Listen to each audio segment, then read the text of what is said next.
On sait pertinemment que la liberté d'expression en France est une fable. Rien de choquant d'ailleurs à ce que celle-ci soit encadrée comme partout dans le monde. Après tout, chacun ses limites. Sauf qu'on nous vend ce concept pour ce qu'il n'est pas. En fonction de ce qui est critiqué, tantôt ce sera de la liberté d'expression, tantôt de l'incitation à la haine, de l'outrage, de l'injure publique, de l'antisémitisme, de la grossophobie, du racisme, du machisme, etc. etc.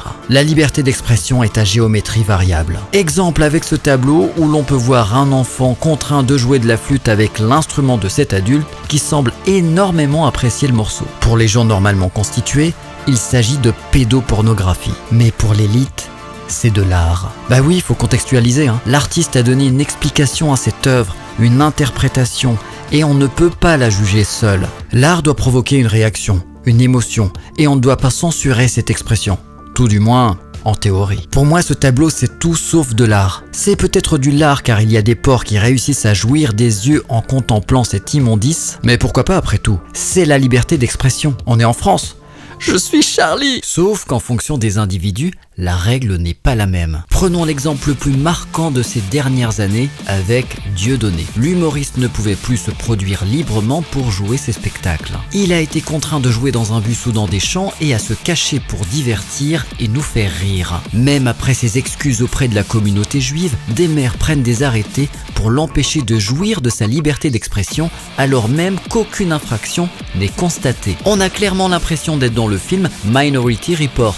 Dieudonné est arrêté avant même de commettre un délit ou un crime. Selon la doxa donc, Dieudonné est un antisémite notoire qui ne doit plus pouvoir s'exprimer librement car trop dangereux pour la démocratie. Bastien Vivès, dessinateur de BD pédopornographiques, était lui un véritable artiste qui pouvait s'exprimer librement. Mais malheureusement pour lui, ses œuvres ont fait un bad buzz sur les réseaux sociaux et 2 pétitions ont réclamé la déprogrammation de son exposition. Plus de 22 000 personnes demandent la déprogrammation de l'exposition de Bastien Vivès au Festival d'Angoulême qui devait se tenir du 26 au 29 janvier 2023. Le dessinateur de BD est accusé de banaliser et de faire l'apologie de l'inceste et de la pédocriminalité à travers ses œuvres et ses propos. Pour la direction du festival, une déprogrammation serait une défaite philosophique énorme. Ah oui, il faut défendre la liberté d'expression coûte que coûte, hein. Sauf quand c'est Dieudonné, sauf quand c'est Lecto, sauf quand ça plaît pas. Question à 1 euro. Qu'est-ce qui est le plus grave ? Faire de l'humour sur les juifs ou diffuser des images pédopornographiques. Bastien Vivès visé par une enquête pour diffusion d'images pédopornographiques.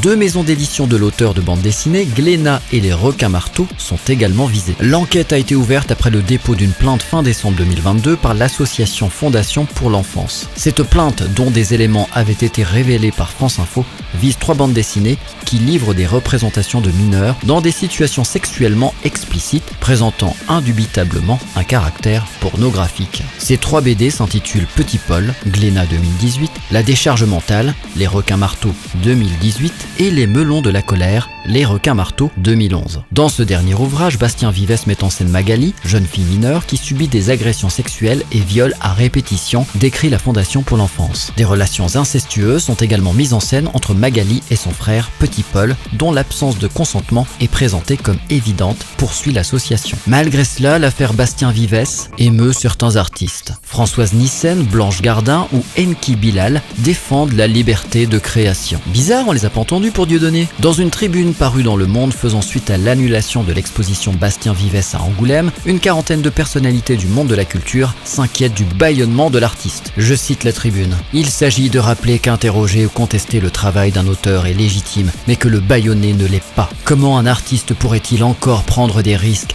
interroger sa part d'ombre et la nôtre, chercher à bousculer, à remuer les passions humaines, à questionner notre condition commune, parfois sombre en se demandant à chacune de ses productions si son prochain habit ne sera pas fait de goudron et de plumes.